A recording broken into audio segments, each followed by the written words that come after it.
Bismillahirrahmanirrahim. Assalamualaikum warahmatullahi wabarakatuh. Innal hamdalillah nahmaduhu wa nasta'inuhu wa nastaghfiruh wa na'udzu billahi min shururi anfusina wa min sayyiati a'malina.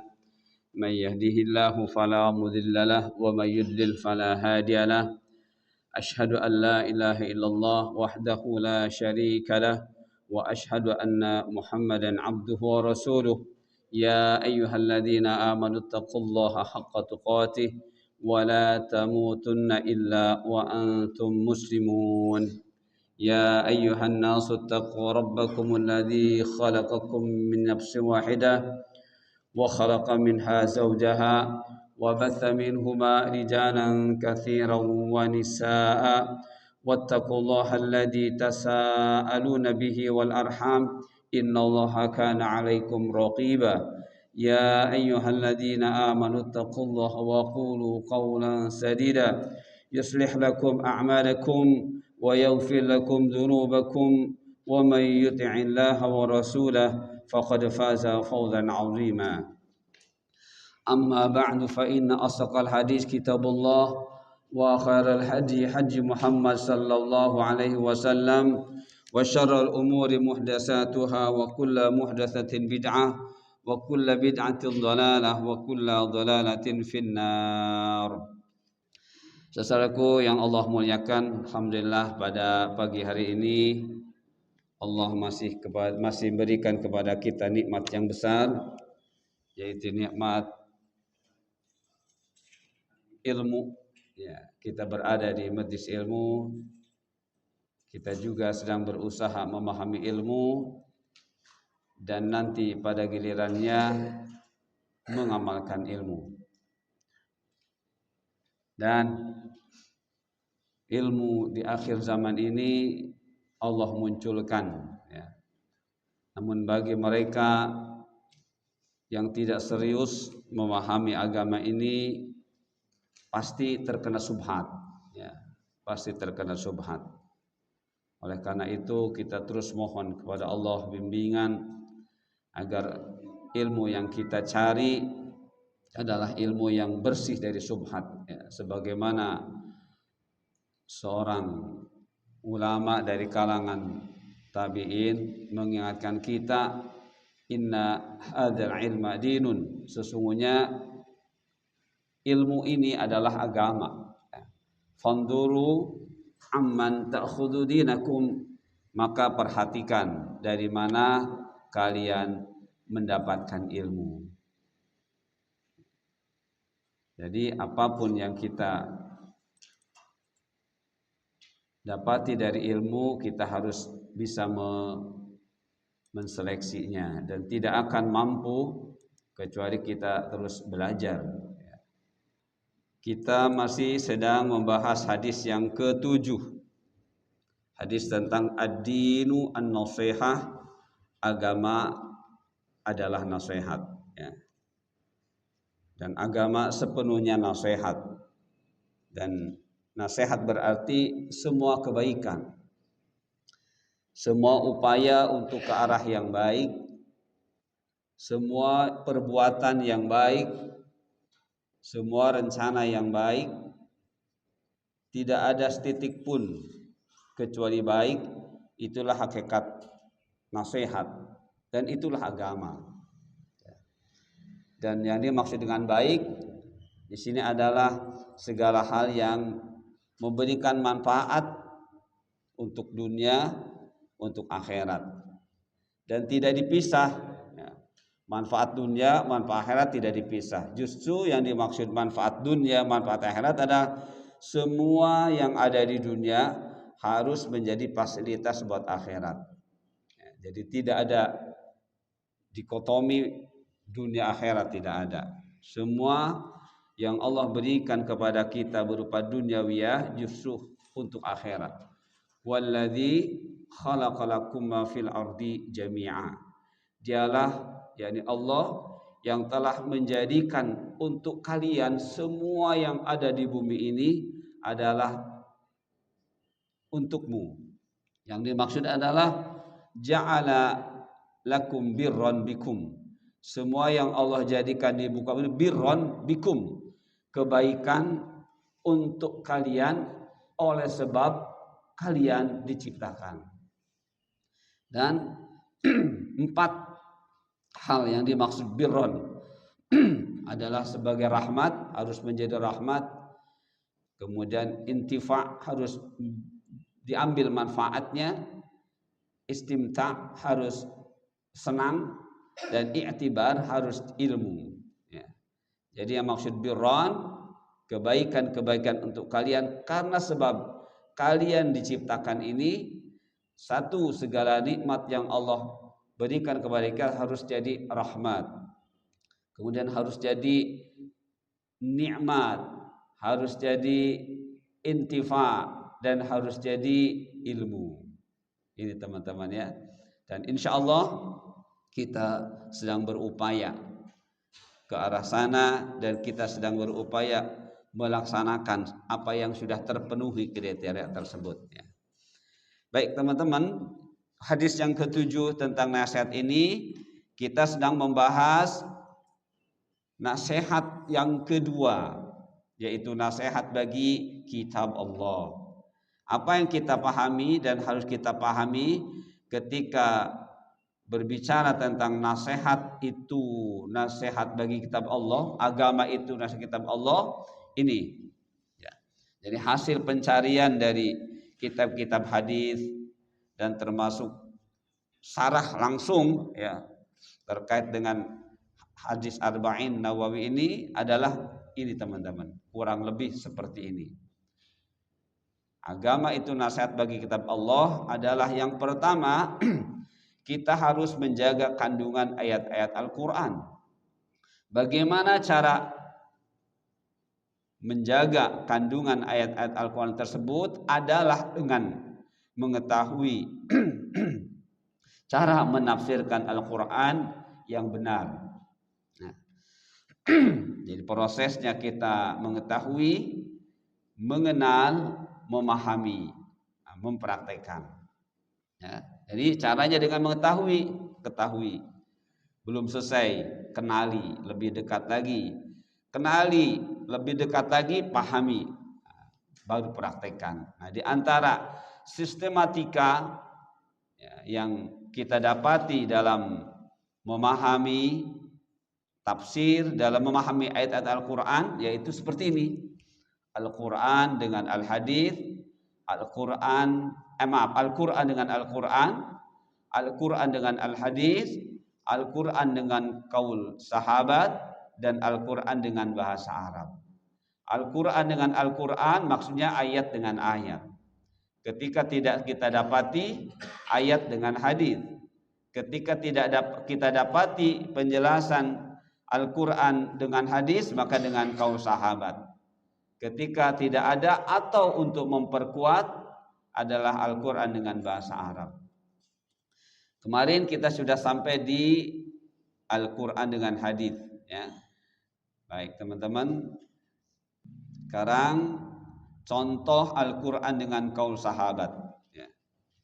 Contoh Al-Quran dengan kaul sahabat di dalam surah Ali Imran ayat 102 ada firman Allah yang berbunyi, a'udzubillahi minasyaitonirrajim, ya ayyuhalladzina amanu taqullaha haqqa tuqatih wa la tamutunna illa wa antum muslimun. Ini teman-teman, ini yang akan kita jadikan contoh sekaligus jadi ilmu buat kita adalah haqqa tuqatih. Hai orang-orang yang beriman, bertakwalah kepada Allah dengan sebenar-benarnya takwa. Haqqa tuqatih adalah sebenar-benarnya takwa atau takwa yang sebenar-benarnya. Apa yang kita pahami dan harus kita pahami sehingga nanti kita bisa mengimplementasikannya, bisa mengaktualisasikannya, bisa mempraktekannya dan bisa meyakini bahwa ini ada ya. Haqqa tuqatih itu ada ya. Ini teman-teman, haqqa tuqatih 3 yang harus kita ingat. Yang pertama adalah ayyuta'a fala yu'sa. Maksudnya Allah itu harus ditaati. Ya. Wala yu'sa, dan tidak boleh dimaksiati. Ya, tidak boleh ditentang. Itu yang pertama. Jadi maksud bertakwa kepada Allah dengan sebenar-benarnya, yang pertama yang harus kita pahami, Allahu yuta'u wa la yu'sa. Allah harus ditaati dan tidak boleh dimaksiati, tidak boleh tentang. Ya. Teman-teman sudah paham ketika bicara taat, dua kata kuncinya, satu at-tauhid, satu lagi yakni ittiba Rasul SAW. Jadi kalau ingin mengecek diri kita taat belum kepada Allah, sudah taatkah kita kepada Allah, lihat saja tauhid. Ya, adalah apa? Dengan tauhid berarti kita membuktikan bahwa yang kita sembah hanya satu, tidak ada duanya, Allah. Dan untuk membuktikan penyembahan kepada Allah saja dengan benar, maka dengan taat kepada Rasul. Ya. Dengan taat kepada Rasul, dengan mengikuti Rasul, itu taat. Jadi taat at-tauhid wa ittiba, ikuti Rasul sudah seadanya saja. Nah, itu berarti taat. Nah, kalau tidak begitu berarti maksiat kepada Allah. Jadi dengan tidak mengikuti Rasul di dalam membuktikan kita beribadah kepada Allah saja dengan benar, ya, dengan tidak mengikuti Rasul berarti tidak taat. Nah, itu yang pertama. Yang kedua, ayushkara fala yukfar. Ya. Allah harus selalu disyukuri dan tidak boleh kufuri. Artinya kita harus selalu bersyukur kepada Allah. Nah, syukur itu apa? Syukur adalah al-qiyamu lillahi bi ta'ati wa at-taqarrub ilaihi bi anwa'i mahabi. Ya. Ketika kita bicara syukur, maka adalah al-qiyamu lillah bi ta'ati, menegakkan ketaatan kepada Allah. Hanya saja bersyukur ini identik dengan penggunaan duniawiyah. Ya. Jadi ketika kita bersyukur, yang mulai terframing dalam diri kita duniawiyah. Lantas bagaimana? Al-qiyamu lillah, gunakan untuk taat kepada Allah. Belum selesai, wa taqarrub, dan untuk terus mendekatkan diri kepada Allah. Bagaimana caranya? Lakukan segala hal yang Allah cintai. Itu bersyukur. Jadi, gunakanlah harta benda kita, duniawiyah kita, yang itu adalah pemberian dari Allah. Untuk apa? Untuk menegakkan ketaatan kepada Allah. Ya. Karena hakikat harta benda disebut infak, itu kapan? Ketika digunakan untuk taat kepada Allah.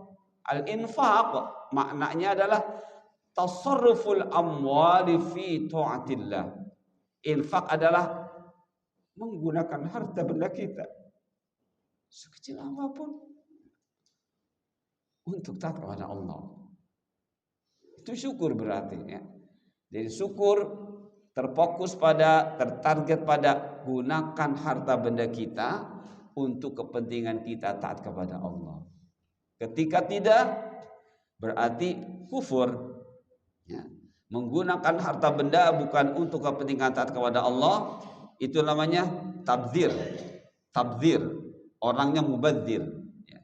Sedangkan kata Allah, innal mubadzirin kanu ikhwana syayatin. Ya. Orang-orang yang mubadzir, yang berbuat mubadzir, menggunakan harta bendanya bukan untuk kepentingan taat kepada Allah, adalah ikhwan syayatin, saudaranya syaitan. Ikhwan adalah ada kesamaan dalam amal, ya, dari sisi keburukannya. Allah sebut saudaranya syaitan. Nah, itu teman-teman syukur, ya.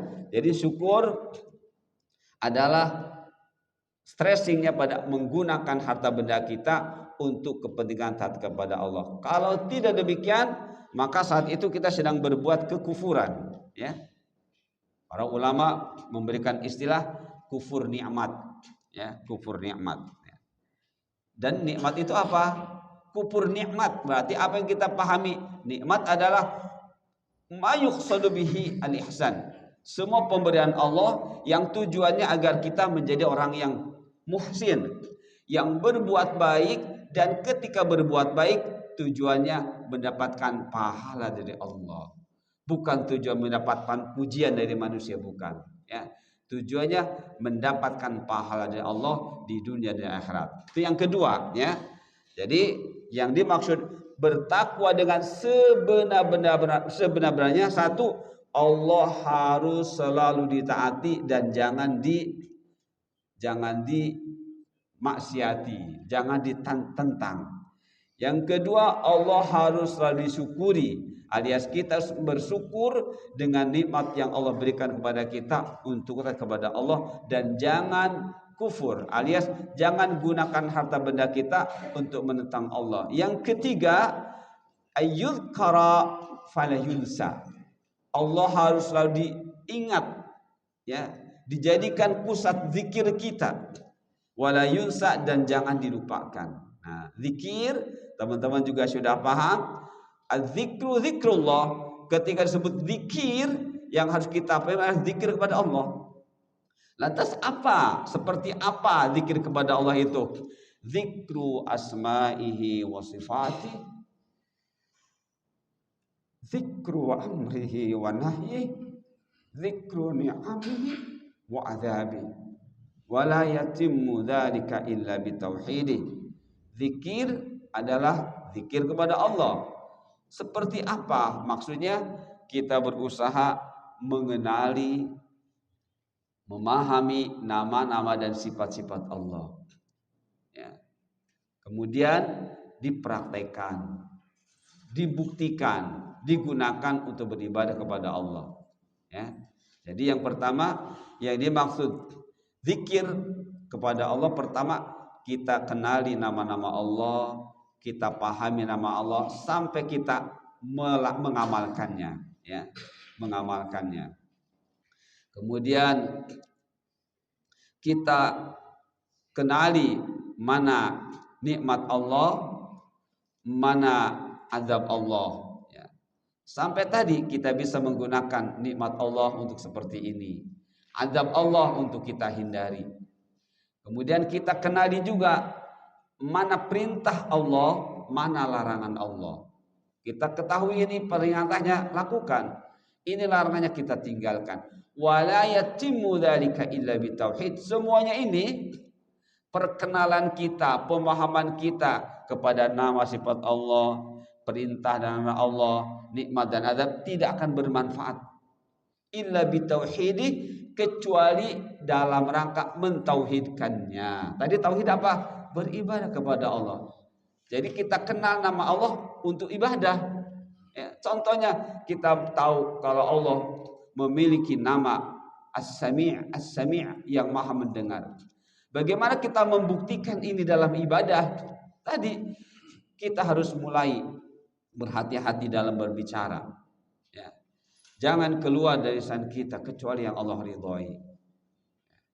Jangan keluar dari mulut kita kecuali yang Allah ridhoi, ya. Kita tidak mau menggibah orang, tidak mau mencaci maki orang, tidak mau mengadu domba, ya, tidak mau berkata-kata yang tidak bermanfaat.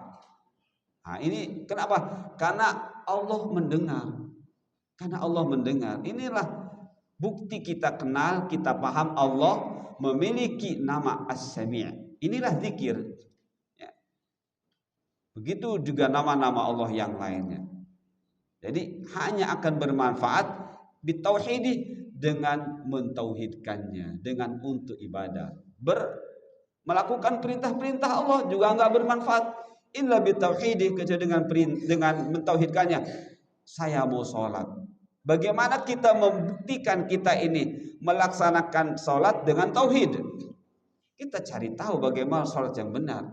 Tata cara sholat yang dicontohkan Rasul seperti apa, ya. Setelah itu praktekkan.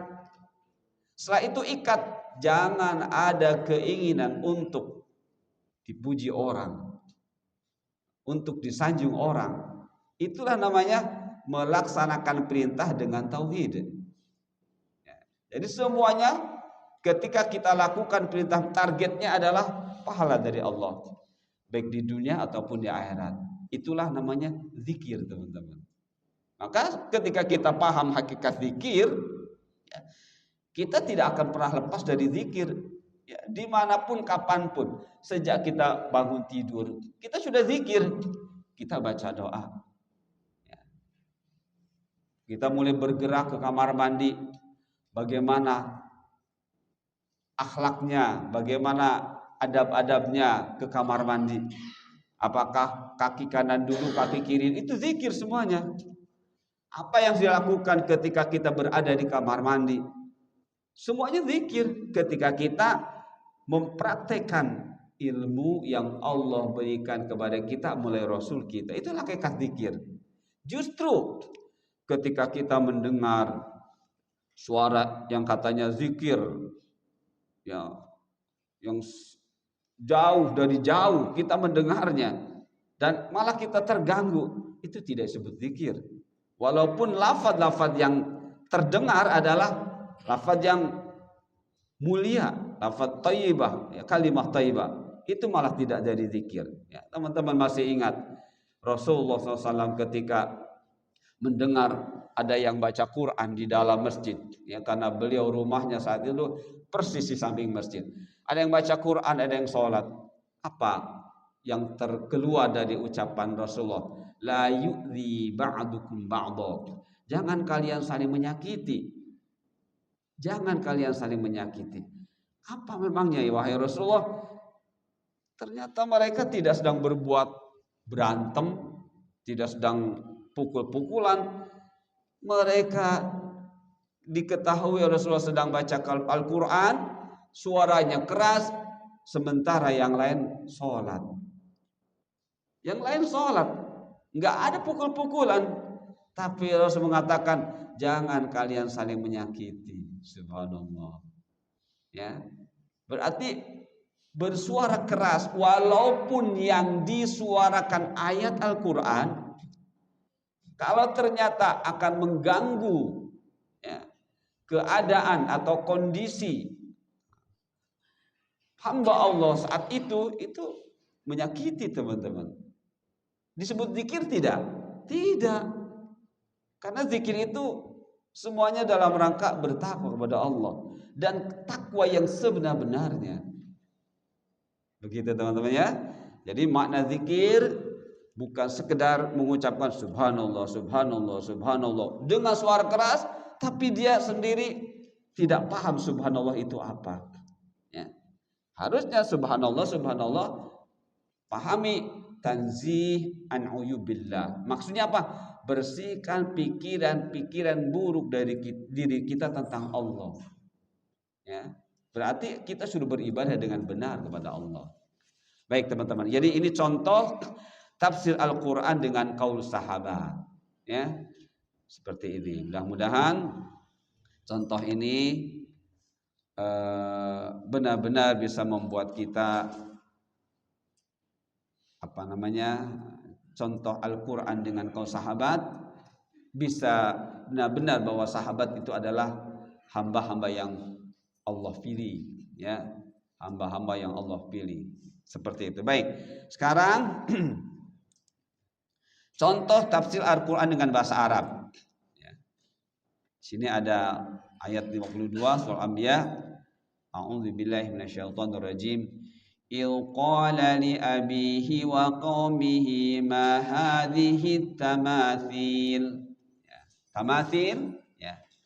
Il qala li abihi wa qaumihi ma hadhihi tamathilul lati antum laha akifun. Patung-patung. Di dalam terjemahnya itu patung-patung. Tapi andai belum diterjemahkan, ya, andai belum diterjemahkan apa itu tamathil, maka tamathil adalah bahasa Arab yang ada arti lain, yang ada sinonimnya, ya. Jadi tamathil adalah di sini tasawir, yakni al-asnam, ya. Al-asnam. Apa sih tamathil atau tawasil? Aslu tamathil asyai' al-masnu' musyabahan li syai' min makhluqatillah. Jadi tamatsil adalah arti aslinya sesuatu yang masnu' dibuat, musyabahan untuk diserupakan li syai' dengan yang lainnya. Seperti itu. Min makhluqatillah, dari makhluk-makhluk Allah Subhanahu wa taala. Itu arti bahasa Arabnya. Jadi tamatsil, tasawir, bahasa kitanya adalah patung, arca, ya, gambar-gambar berbentuk seperti itu, ya. Ini teman-teman contoh tafsir Al-Qur'an dengan bahasa Arab, ya. Dan masih ada yang lainnya, silakan teman-teman mencari saja, ya. Jadi inilah yang dimaksud dengan agama adalah nasihat bagi kitab Allah, ya. Agama adalah nasihat bagi kitab Allah. Yang pertama kita sudah pahami alhamdulillah bahwa yang dimaksud agama itu nasihat bagi kitab Allah adalah kita harus menjaga kandungan ayat-ayat Al-Qur'an, maknanya. Bagaimana caranya? Jangan menafsirkan kecuali dengan sistematika tafsir yang sudah disampaikan oleh para ulama, ya. Baik, berikutnya teman-teman, membenarkan berita-berita dalam Al-Qur'an dan tidak meragukannya, ya. Kalau kita pernah dengar Al-Qur'an ini sudah saatnya direvisi. Al-Qur'an sudah saatnya direvisi. Gimana ini? Ini berarti ada, ya, ada sesuatu yang tidak beres di otaknya, ya. Ya, atau dengan kata lain tidak membenarkan berita-berita dalam Al-Qur'an. Ya. Tidak membenarkan berita-berita dalam Al-Qur'an. Berita itu bukan hanya berita tentang kisah-kisah, bukan. Artinya semua yang terkandung dalam Al-Qur'an, ketika kita membacanya, kita mendengarnya, itulah berita. Ya. Ada berita berupa perintah, ada berita berupa larangan, ya. Ada perintah, ada berita berupa kisah-kisah, ada berupa tentang berita tentang hukum, tentang akidah dan sebagainya. Itu hakikatnya adalah berita, ya. Hakikatnya berita. Maka di antara bukti agama itu nasihat bagi kitab Allah adalah yang kedua, benarkan, ya, meyakini, ya, bahwa semua dari Allah. Kita sudah bahas pada pertemuan kemarin, ya, contoh tafsir ayat dengan ayat, ya, ihdinas siratal mustaqim, ya. Di situ kita sudah paham. Ketika kita pahami siratal mustaqim, jalan yang lurus adalah jalan yang di jalan tersebut ada hamba-hamba Allah yang mereka itu mendapatkan nikmat dari Allah. Nikmat tersebut berupa hidayah ilmu, ya, hidayah taufik, hidayah ammah, hidayah fi al-akhirah, di akhirat nanti, ilal jannah wa ila an-nar. Empat hidayah ini adalah nikmat yang dimaksud, ya, nikmat yang dimaksud. Dan orang-orangnya yang diberi nikmat itu empat juga, minan nabiyyin was-siddiqin wasyuhada was-salihin. Inilah empat kategori manusia atau hamba Allah yang Allah beri nikmat.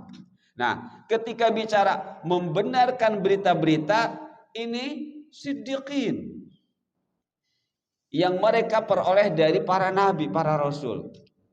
Mereka membenarkannya tanpa ragu. Itulah siddiqin. Ya, itulah siddiqin.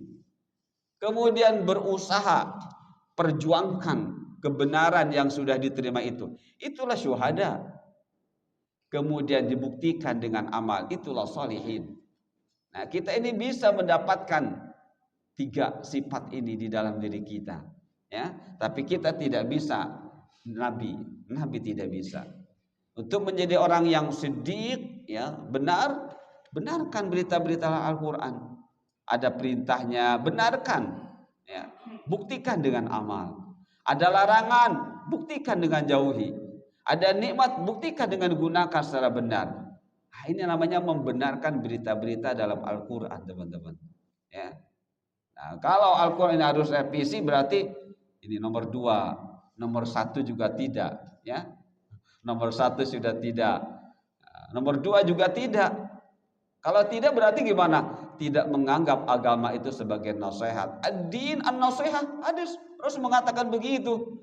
Tapi kalau Al-Quran perlu direvisi, wah berarti dah bahaya ini ya. Nah, teman-teman ya.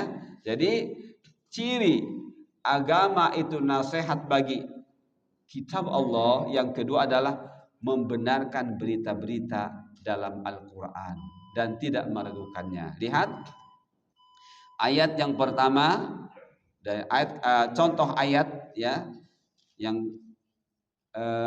isinya memerintahkan kita untuk membenarkan tanpa keraguan-raguan tentang apa yang ada dalam Al-Quran adalah dzalikal kitabu la raiba fi hudal lil muttaqin. La raib. Raib ini ragu. Ragu ini antara iya dan tidak. Dari ayat ini teman-teman sebenarnya sudah diberi oleh Allah ilmu. Ya. Dan Allah mendorong kita untuk mendapatkan ilmu. Jadi ketika kita bicara raib, itu bicara pengetahuan yang bersifat 50-50, 50-50. Ya. Kalau ilmu sudah 100%. Sifatun yang kasyifu bihal matlubu inkisyafan taman. Ilmu adalah pengetahuan yang pasti, ya, yang bisa memecahkan masalah tuntas. Itu ilmu. Ya. Kemudian ada lagi zon, pengetahuan yang mendekati kebenaran atau di atas 50%. Ya. Nah, syak ini, raib itu syak, berarti 50-50. Ya, 50-50. Berarti kita ini sudah dianggap oleh Allah sudah berilmu, ya, sudah berilmu. Nah, maka Allah ingin kita ini menyempurnakan ilmu tersebut. Dan untuk menyempurnakan kebenaran tersebut tidak bisa kecuali dengan menjadi orang yang bertakwa. Ya, menjadi yang bertakwa. Gitu. Kalau kita tidak meyakini kandungan Al-Quran, kebenaran Al-Quran, maka kita tidak termasuk ke dalam orang yang bertakwa. Apalagi haqqo tuqati, bertakwa saja tidak, bagaimana haqqo tuqati? Ya. Nah, jadi teman-teman, kitab Al-Quran ini tidak ada keraguan padanya. Ya. Sebagai petunjuk bagi siapa? Bagi mereka yang bertakwa, ingin bertakwa, ingin meningkatkan kualitas takwa. Nah, jadi takwa di sini pertama bagi yang belum bertakwa ingin bertakwa. Bagi yang sudah bertakwa ingin terus meningkatkan kualitas ketakwaannya. Nah, ini yang dimaksud ayat itu teman-teman. Ya. Jadi ini contoh ini ayat pertama yang mengingatkan kita bahwa benarkanlah kitab-kitab Allah. Karena dengan membenarkan kitab-kitab Allah berarti kita bertakwa. Dan kita termasuk rindu ya untuk terus meningkatkan kualitas ketakwaan. Inna akramakum indallahi atqakum. Sesungguhnya orang yang paling mulia di antara kalian menurut Allah adalah yang paling bertakwa. Nah, untuk bisa berada di posisi yang paling bertakwa, kita hanya minta kepada Allah, ya, hanya minta bimbingan Allah. Kita tidak bisa langsung menilai, wah ini orang paling takwa, tidak bisa. Ya. Yang paling sudah jelas bertakwa adalah Rasulullah, ya, ana atqakum. Apalagi ketika ada seorang tokoh calon Khawarij, ya, tokoh calon Khawarij, ya, atau calon tokoh Khawarij, ya, yang merupakan cikal bakal tumbuhnya Khawarij di akhir zaman. Rasul mengatakan ana atqa, saya orang paling bertakwa pada manusia. Nah, jadi kalau kita mau menjadi orang yang bertakwa, itu contoh Rasulullah.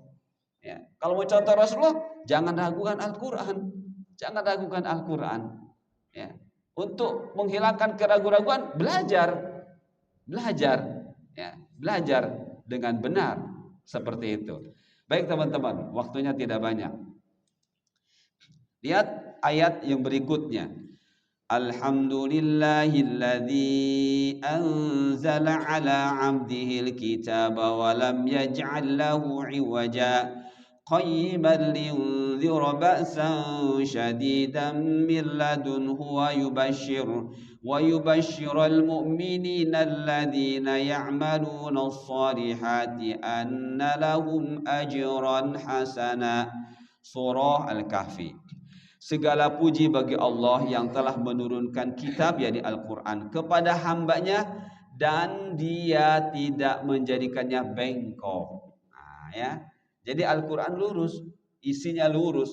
Shiratal mustaqim. Tadi selalu shiratal mustaqim, di dalam, di atas, di shiratal mustaqim adalah para nabi, para siddiqin, syuhada dan salihin. Mereka berada dalam nikmat Allah. Nikmat apa? Nikmat ilmu, ya, nikmat hidayah amah, hidayah ilmu atau irsyad atau dalalah atau bayan, hidayah taufik, dan hidayah nanti di akhirat ke surga kah ke neraka, ya. Dan kemudian dilengkapi dengan nikmat dunia, ya. Nikmat dunia Allah berikan kepada kita untuk fasilitas supaya nikmat hidayah ini bisa aktualisasi, bisa terbuktikan, ya, seperti itu teman-teman.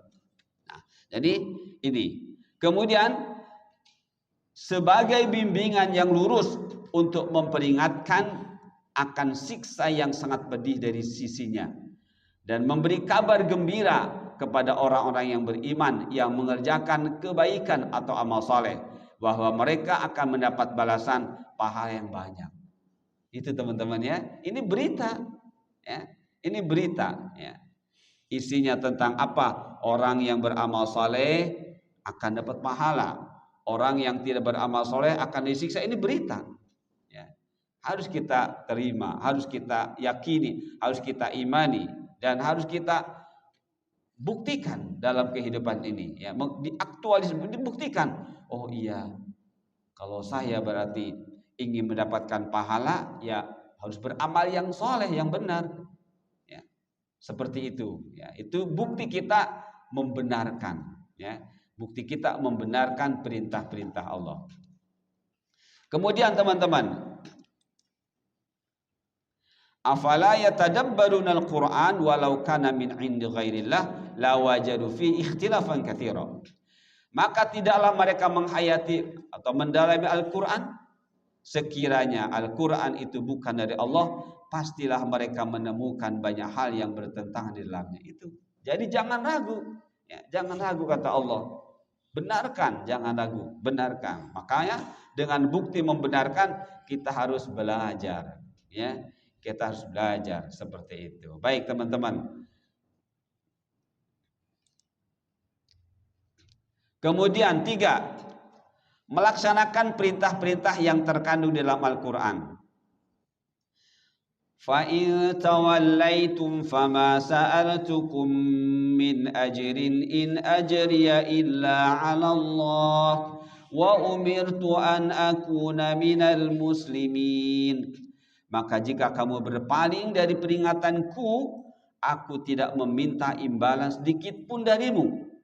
Imbalanku tidak lain hanyalah dari Allah, dan aku diperintah agar aku termasuk golongan orang-orang Islam yang menyerahkan diri. Teman-teman, ya.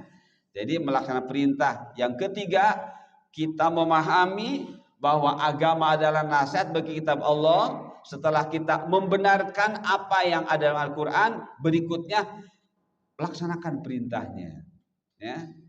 Laksanakan perintahnya. Kalau tidak dilaksanakan, ya berarti kita tidak membenarkan, ya, tidak membenarkan berita dari Al-Quran, dan kita juga tidak menjaga kandungan ayat Al-Quran. Nah, baik, waktunya tidak banyak, sedikit lagi teman-teman. Qul ya ayyuhan nasu in kuntum fi syakkim min dini fala a'budu alladhina ta'buduna min dunillahi walakin a'budu Allah alladhi yatawaffakum wa umirtu an akuna minal mu'minin. Katakanlah Muhammad, yani Allah menyuruh kepada Nabi kita sallallahu alaihi wasallam untuk menyampaikan kepada manusia,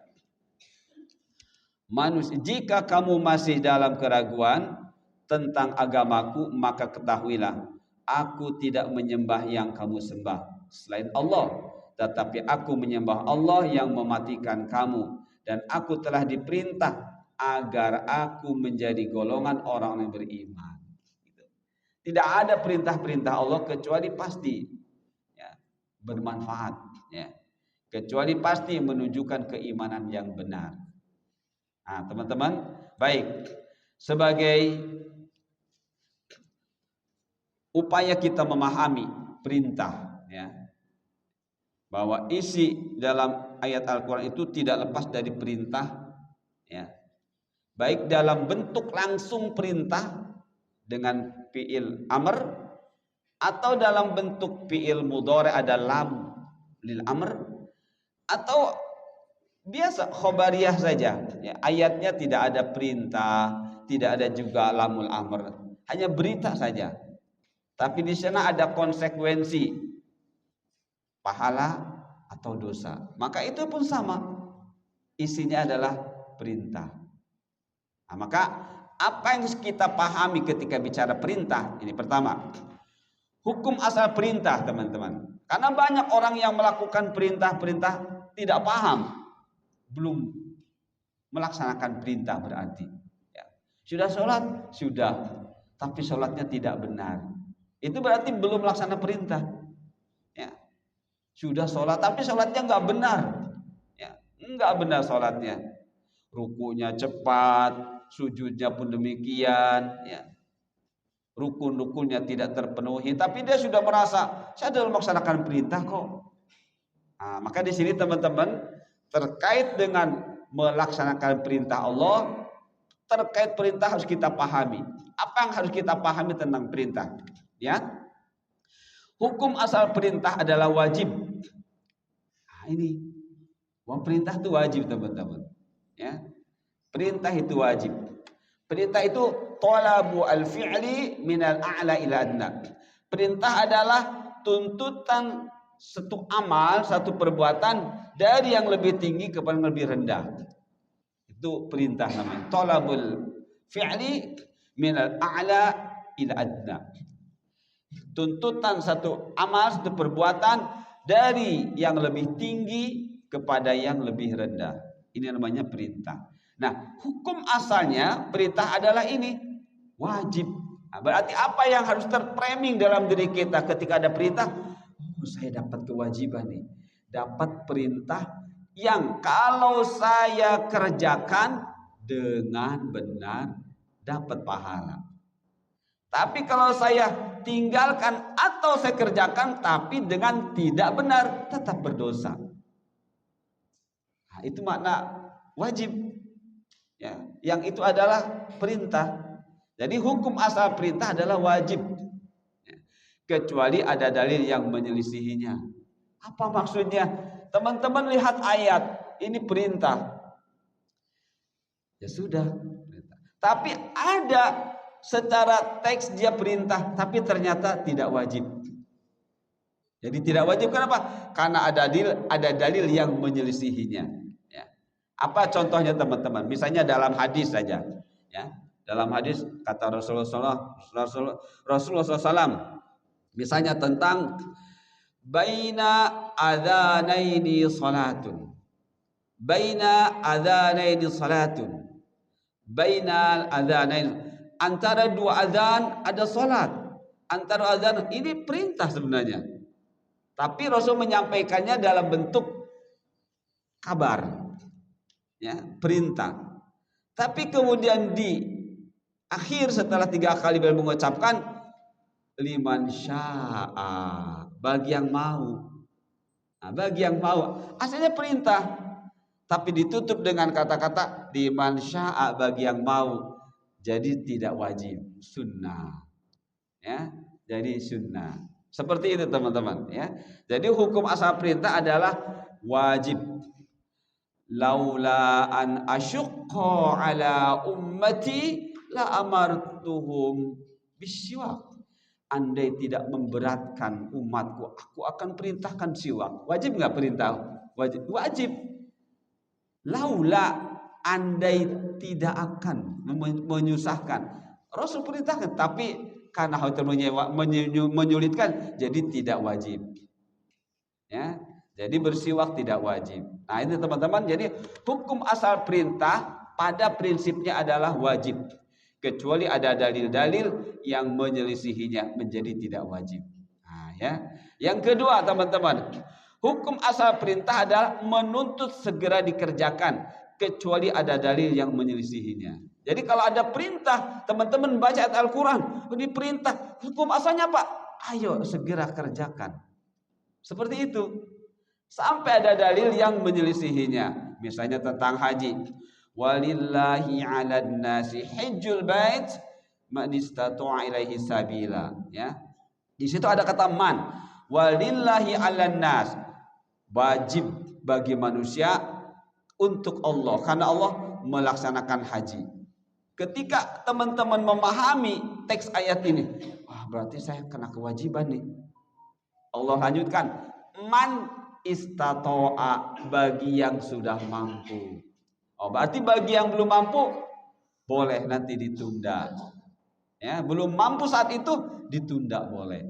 Ketika sudah mampu, ya, menurut syariat kemudian tidak dilakukan, dosa. Jadi dosa kita ya. Nah, itu hukum asal perintah adalah menuntut segera dikerjakan kecuali dalil yang benar. 3. Hukum asal perintah adalah tidak menuntut dikerjakan berulang-ulang kecuali ada dalil yang menyelisihinya. Ketika teman-teman baca ayat salat, aqimus salat, dirikan salat.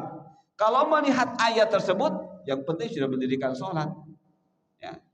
Oh, ternyata ada ayat lain, salat itu dikerjakan harus setiap hari 5 waktu. Berarti diperintahkan kira-kira untuk mengulang-ulang perbuatan salat. Ya. Kemudian, hukum asal perintah adalah perintah mengerjakan perintah yang lain yang berkaitan dengan perintah pertama. Teman-teman perintah sholat, apakah sudah langsung sholat? Enggak. Kita seakan-akan bertanya, sholat itu apa ya Allah? Seperti apa? Di mana? Kapan? Bagaimana? Nah itu. Berarti ketika kita mendapati satu perintah, sama hanya kita ini mendapati perintah-perintah yang lain yang berkaitan dengan perintah pertama. Nah, itu harus dipahami. Ya, banyak umat Islam yang tidak paham seperti ini. Ya, akhirnya nggak punya motivasi untuk cari tahu sholat yang benar tuh yang seperti apa ya. Yang penting ikut, oh begitu sholat. Itu artinya belum paham bahwa al-amru bisyai amrun bima yatawassal minhu, atau yang berkaitan dengannya.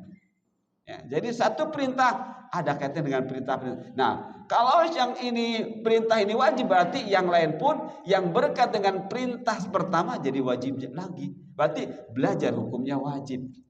Mengetahui hukum-hukum sholat wajib. Mengetahui apa yang ada dalam sholat, ada rukun, ada wajib, jadi wajib lagi. Kalau tidak, berdosa. Nah, gitu ya. Hukum asal perintah adalah larangan kepada perbuatan yang bertentangan dengannya. Perintah sholat berarti larangan untuk apa? Untuk meninggalkan sholat. Berarti orang yang tidak sholat ya dapat dosa. Kenapa? Dilarang. Karena perintah, hukum asalnya perintah sholat. Begitu ya. Dikit lagi teman-teman. Hukum asal perintah adalah jika perintah sudah dikerjakan dengan benar, maka orang yang diperintah sudah terlepas. Ya. Apa namanya? Ketika seseorang mengerjakan sholat, ya, tapi dia tidak benar sholatnya, kemudian dia sudah menganggap sudah selesai sholat, sudah lepas dari kewajiban. Betulkah? Tidak. Kalau sholatnya belum benar, sholatnya belum sesuai dengan yang Allah inginkan, dia belum, ya, belum memenuhi kewajibannya, belum memenuhi kewajibannya. Ya. Gimana jadinya? Ya sholat lagi. harus sesuai dengan yang Allah perintahkan. Begitu teman-teman ya. Jadi al-ma'mur yang diperintahkan ya, al-ma'muru anhu yang diperintahkan belum terselesaikan kalau belum mengerjakannya ala wajhi, kalau mengerjakannya belum sesuai dengan yang diperintahkannya. Nah, kalau sudah yakhruj an uhdatil amr, kalau sudah mengerjakan dengan dia baru apa? Baru keluar, baru bebas dari tuntutan-tuntutan perintah tersebut. Kayaknya sudah cukup ya Bu Talib ya. Jamnya di sana ternyata ini ya. Baik. Itu saja teman-teman. Berarti baru besok berarti yang keempatnya, menjauhi segala larangan yang terkandung dalam Al-Qur'an ya. Mudah-mudahan Allah mudahkan kepada kita untuk ingat bahwa yang dimaksud agama itu nasihat bagi kitab Allah. Yang pertama sudah kita pahami, jaga Al-Qur'an, jaga Al-Qur'an dengan memahami bagaimana bagaimana memahami tafsir, memahami tata cara memahami tafsir. Kemudian yang kedua, benarkan berita-beritanya. Kemudian yang ketiga, laksanakan perintah-perintahnya. Insya Allah nanti untuk yang keempat, menjauhi segala larangan yang terkandung dalam Al-Quran. Itu saja teman-teman yang bisa kita bahas pada kesempatan kali ini. Mudah-mudahan bermanfaat. Mudah-mudahan Allah terus bimbing kita untuk berada di jalan orang-orang yang diberi nikmat oleh Allah. Mereka adalah an-nabi was-siddiqin wasyuhada was-salihin. Subhanakallahumma bihamdika asyhadu an la ilaha illa ant astaghfiruka wa atubu ilaik. Wassalamualaikum warahmatullahi wabarakatuh.